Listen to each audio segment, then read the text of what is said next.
Welcome back to the channel. Thank you guys for watching another video. And if you spent some time checking out my channel and supporting it with comments and likes, I really do appreciate you guys for that.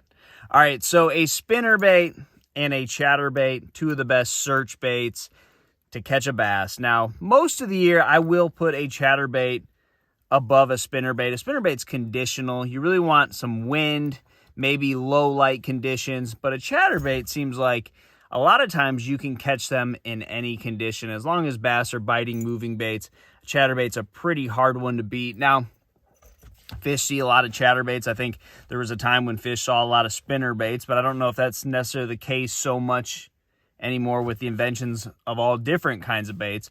But I will say this, as the fall starts to progress, we've had weather in the 80s, topped out, so it hasn't been too hot. The water should be cooling off.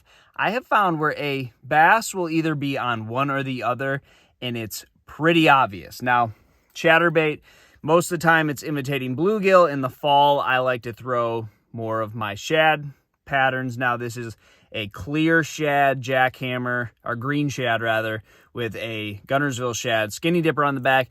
This imitates gizzard shad or really big threadfin shad. I live on a lake that has that, so I usually go pretty big with my chatterbaits. Some places you really want to downsize to imitate big threadfin or small gizzard shad. But the deal with this bait is it is big. These bass are not mistaking a bait this size for little threadfin shad. The spinnerbait, however, does imitate little threadfin shad.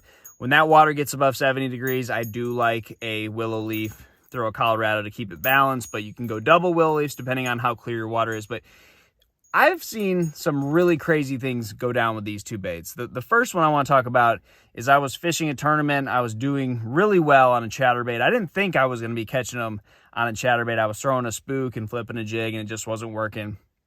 I got lucky and caught a big one on a chatterbait and just kept that in my hand, and that turned out to be the deal. Now, I was fishing the second day of the tournament or the third day rather, where I was catching them really good on that, and I had a partner say, I'm just going to throw a spinnerbait all day. He threw the spinnerbait all day of the tournament, and he never caught a bass on it all day. Well, I proceeded to continue to crush him on a chatterbait. Now, what I just explained about the difference of these two baits, I think that's a big deal. Now, I've seen it go the other way, where this was outperforming a chatterbait 3-1.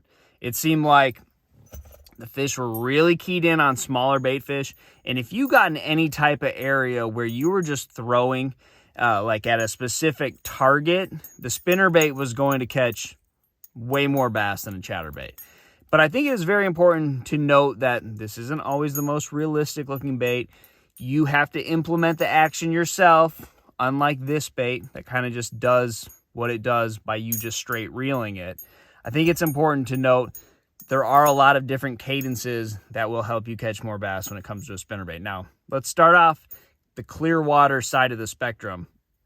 I really like willow leaves in clear water, and unless we have low light, I like silver. Now, if it's first thing in the morning, it's cloudy, I do like gold.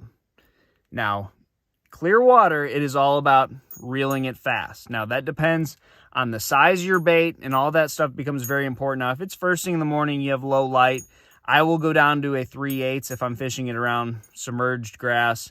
Now, if you have clear skies, now you do want some wind, but if you have good visibility, you got to burn this bait.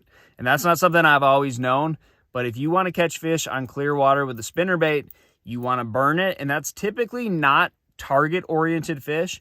You know, it's pretty broad type spots like a big point or maybe a big grass bed, and fire that thing out there, make really long casts, not only to keep your boat away from the fish, but also because they're going to track this bait, and you want to be reeling it for a while. You know, you want them to see it a couple feet away, swim it down, chase it down, whatever, and come and eat it. So long casts, very important, like 15-pound test still.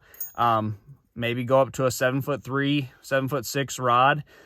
Those long tapering points, things like that. Clear water, long cast, and reel it about as fast as you can. Pop your rod. I always like to be twitching, jerking, moving my rod some way to implement a little bit more action, but burn it, burn it. Now, once you get into a little bit more stained water, that's when you can go to more of your turtle blades, your blades that put off a little bit more thump, and slow roll it. But again, I still like to be moving that rod, shaking it, yo-yoing it, not just straight reeling it, but always, make a few cranks, then pop your rod, make a few cranks, pop your rod.